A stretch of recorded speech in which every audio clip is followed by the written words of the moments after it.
Assalamualaikum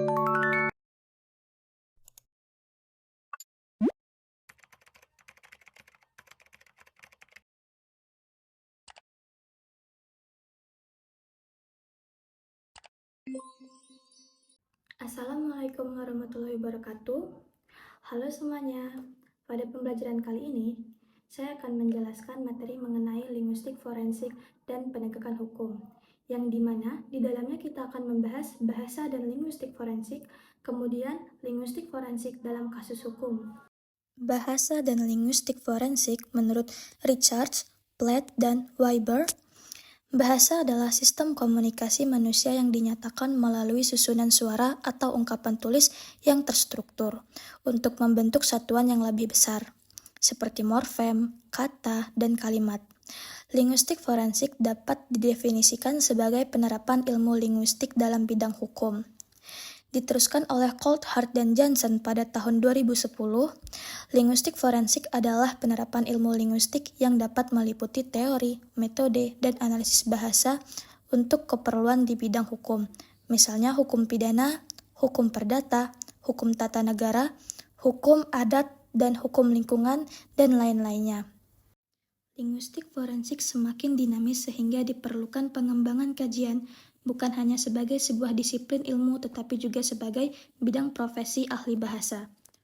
Salah satu kajian yang bisa dilakukan dari ruang lingkup analisis bahasanya adalah mulai dari analisis terhadap bahasa pada produk hukum, bahasa dalam persidangan kasus hukum, bahasa dari dokumen legal, sampai pada analisis terhadap bahasa yang dijadikan sebagai alat bukti kejahatan. Linguistik forensik dalam beberapa kasus hukum. Linguistik forensik memiliki fokus terkait bahasa dokumen legal, bahasa penegak hukum, interview saksi, interaksi di ruang sidang, bukti-bukti linguistik, kesaksian ahli, kepengarangan, dan plagiarisme, serta fonetik forensik identifikasi penutur. Bahasa sebagai satu-satunya alat yang dapat digunakan untuk menyampaikan maksud hukum. Bahasa tulisan sangat memiliki peran penting dalam mendokumentasikan sebuah kasus hukum. Linguistik forensik meliputi beberapa kasus hukum. Salah satu contohnya tertera pada artikel ini yang berjudul Evaluasi Rekaman Video Pengakuan Dugaan Kasus Kekerasan Seksual Mahasiswi Universitas Riau, sebuah analisis linguistik forensik. Metode penelitian yang digunakan dalam artikel ini adalah metode deskriptif kualitatif. Data yang digunakan berupa rekaman video berdurasi 13 menit 24 detik yang diunggah melalui channel YouTube atas nama Zul Azmi. Video ini berisi pengakuan mahasiswi yang menyatakan kekerasan seksual yang dialaminya oleh pelaku dosen pembimbing skripsinya. Video kemudian ditranskripsikan untuk melihat adanya indikasi kekerasan seksual berdasarkan klasifikasi peranggapan milik Yule. Analisis juga dilakukan menggunakan teori appraisal system, khususnya graduation milik Martin dan White.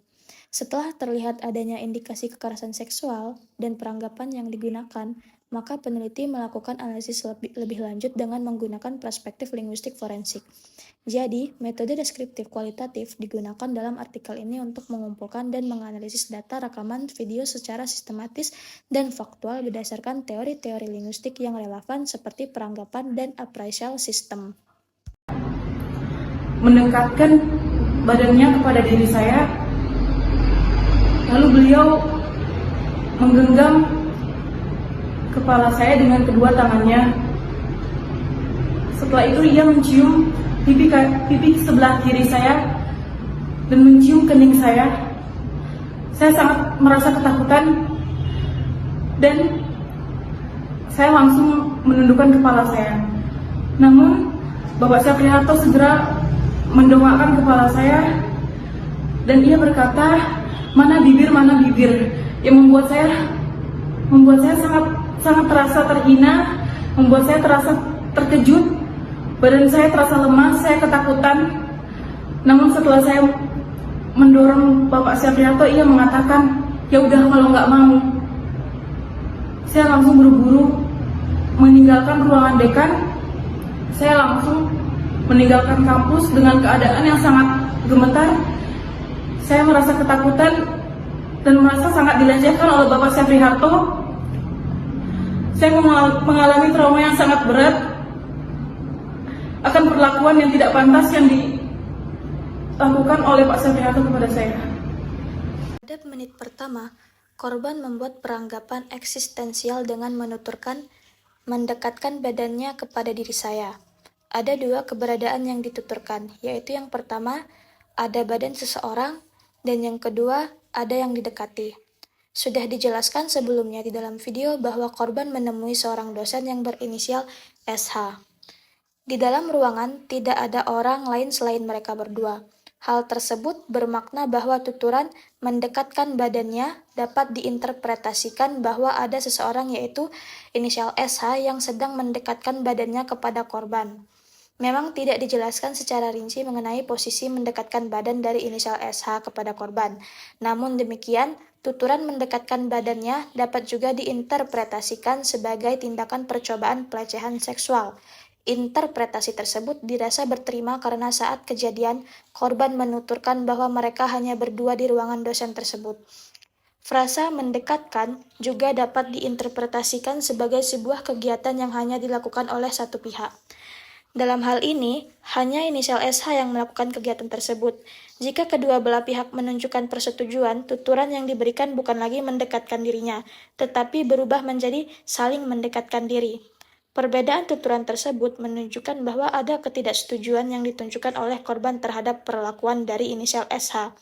Setelah korban menjelaskan kondisi awal yang dilakukan oleh korban kala itu, di dalam video penuturannya, korban kemudian menjelaskan apa yang dirasakan. Tuturan "saya sangat merasa ketakutan" merupakan sebuah tuturan yang syarat peranggapan leksikal. Sebagaimana diketahui bahwa untuk peranggapan leksikal memberikan sebuah penegasan yang tersirat dalam suatu tuturan. Tuturan korban tersebut dapat diinterpretasikan bahwa saat kejadian ada sesuatu yang menimbulkan perasaan takut yang besar. Korban sebenarnya sudah merasa takut akan kondisi pada saat kejadian, namun korban lebih merasa takut yang dikarenakan adanya sesuatu yang menimpa dirinya. Korban menuturkan, ia mencium pipi sebelah kiri saya dan mencium kening saya. Sebelum kemudian korban juga menuturkan jika korban sangat merasa ketakutan. Hal tersebut dapat dimaknai bahwa muncul kemungkinan adanya pemaksaan yang dilakukan oleh inisial SH kepada korban sehingga membuat korban merasa sangat ketakutan. Jika kemudian korban setuju atas perlakuan SH, tentu korban tidak akan berkata saya sangat merasa ketakutan. Menteri Pendidikan, Kebudayaan, Riset dan Teknologi Nomor 30 Tahun 2021 memang tertuju pada tindak pencegahan kekerasan seksual dan juga pemulihan korban.